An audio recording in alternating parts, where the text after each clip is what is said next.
The election campaign's in full swing in New Hampshire, bellwether state of the nation, that goes to the polls on March 10th to cast its vote. There are parades and rallies in the Granite State and lots of excitement as the candidates carry their campaigns to the people. The following specially recorded program is sponsored by the Goldwater for President Committee. It brings you Barry Goldwater's campaign in New Hampshire. Here he speaks out on the issues as he sees them. I've never seen so many frustrated people as we have around Washington. They're frustrated mostly because they haven't any faith in the American system.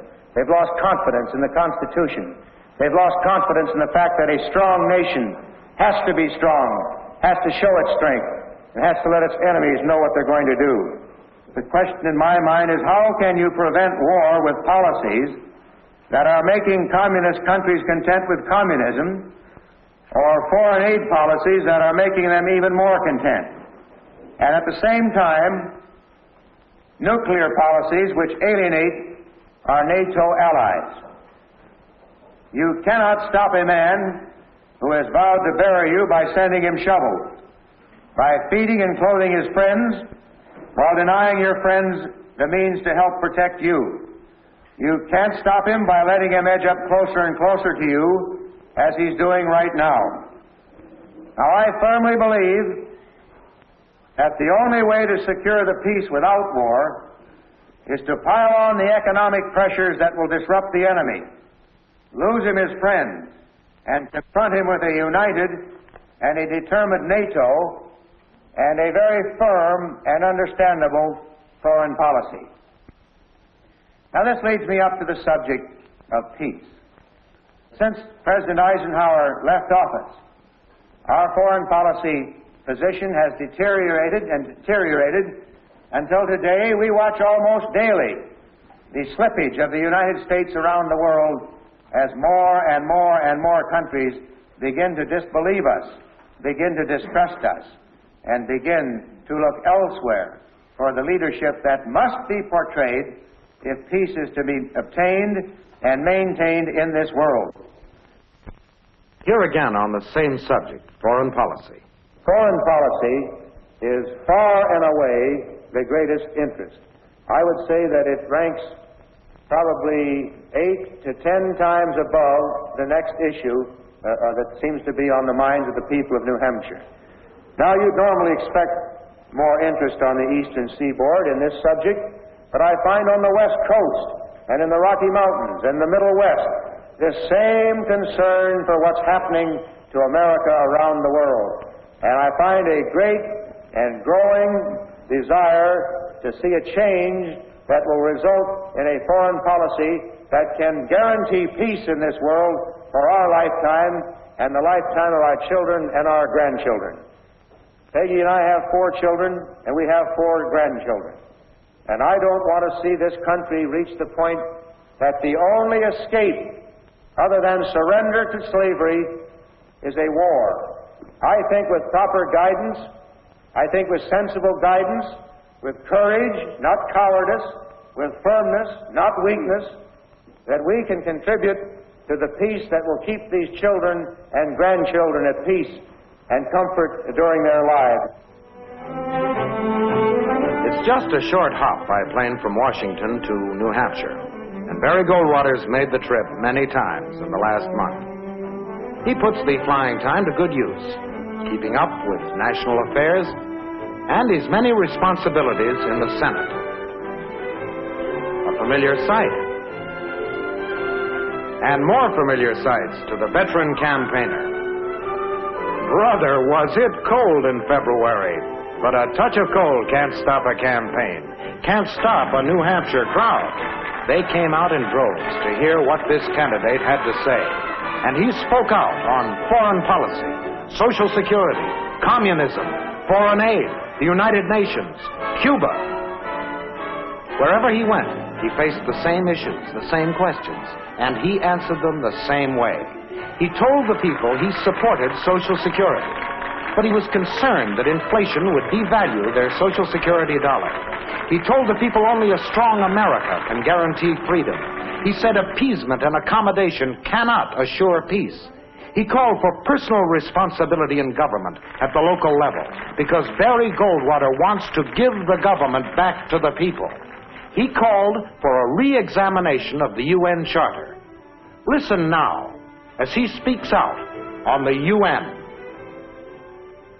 When you set up a charter by which you're going to live in an organization, particularly an organization like the United Nations devoted to peace, and you violate what I believe to be two of the important covenants, namely you're not going to engage in aggression, nor are you going to interfere in the internal workings of a country, then you have become dishonest, and we would not have done this, in my opinion, had we not been imposed upon to do it by the other nations in the United Nations who see no wrong in violating the Charter.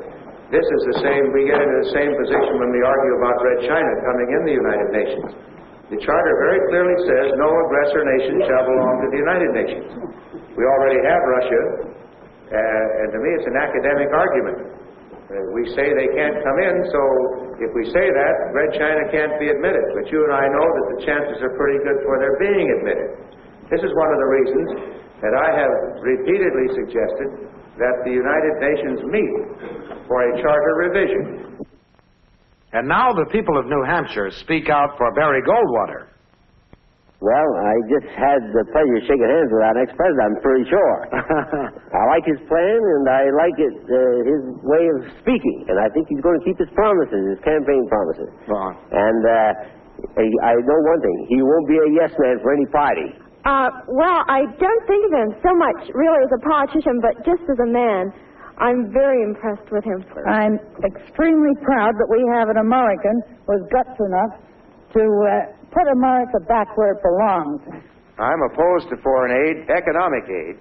I've never voted for it since I've been in the Senate, and I wouldn't even if they divide it into the three components that foreign aid is made up of as we mention it. We have military assistance, which I think is necessary for some years to come, and I could vote for this. And we have technical assistance, which I think is the best program we have. This is teaching other people how to do things with their hands that we can do. But foreign economic aid, since the Marshall Plan, has not, in my opinion, bought us any friends, and I don't think you can buy friendship. I can't buy yours, and you can't buy mine.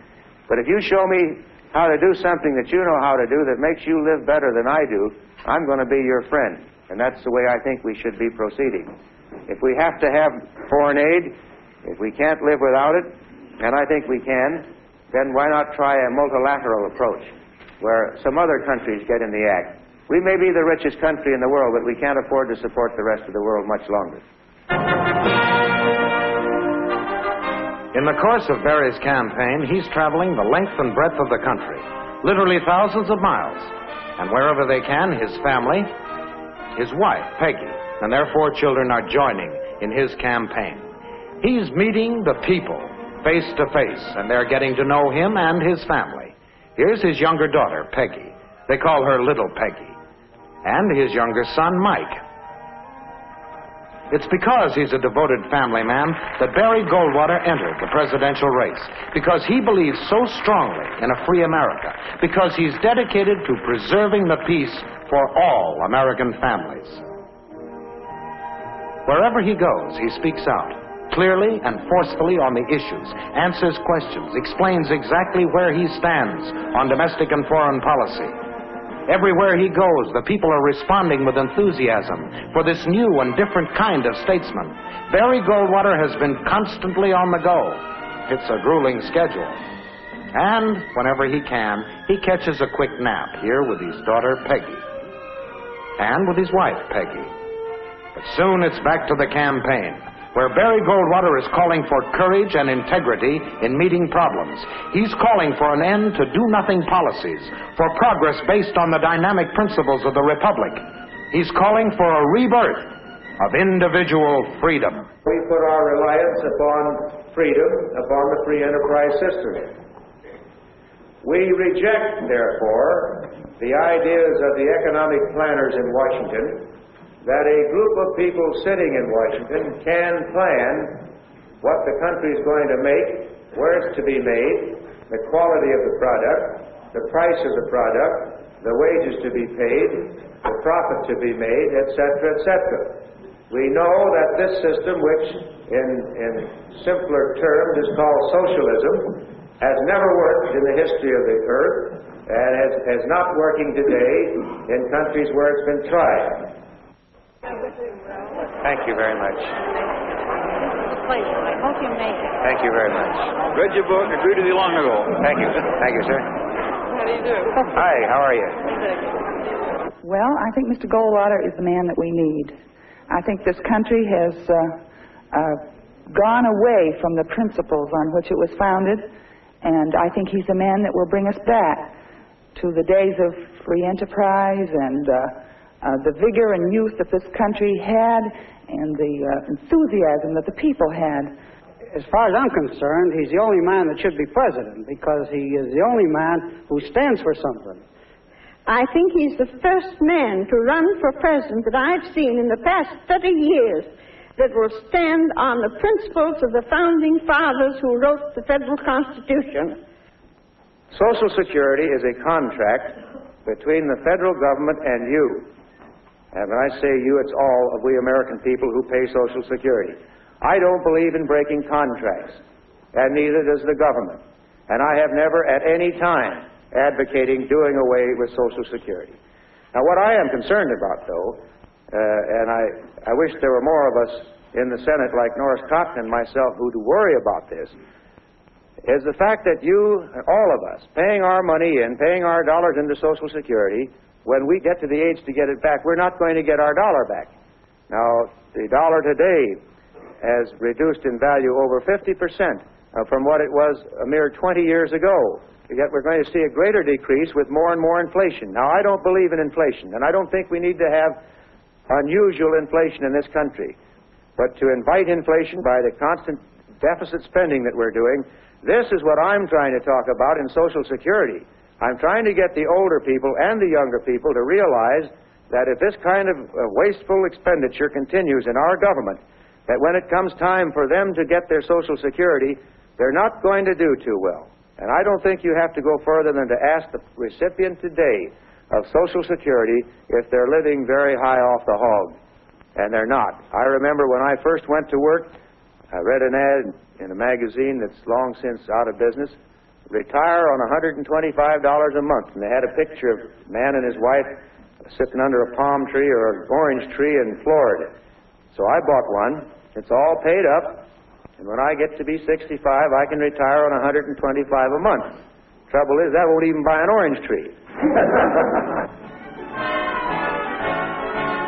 Here in Exeter, New Hampshire, and in towns all over the state, Goldwater has found a wonderful reception. He's found the people warm, friendly. His wife has been well received, and there's been a surging groundswell of support for Goldwater's ideal of individual freedom and growing support for Goldwater, the man. Sometimes the man has to pause to take a brief rest. But after a quick nap, his great strength and vitality are refreshed, renewed, and he's ready to meet the people once again. And everywhere he's urging the voters to get out and vote, to vote for individual freedom on March the 10th. And why I attach so much importance to the vote on March the 10th, and why I urge you, along with Norris and Stewart and the others, to get out on that day and get your friends to the poll and make your vote count. Barry Goldwater urges you to take a fresh look at American policy, at home and abroad. For an American victory in 1964, vote for Barry Goldwater.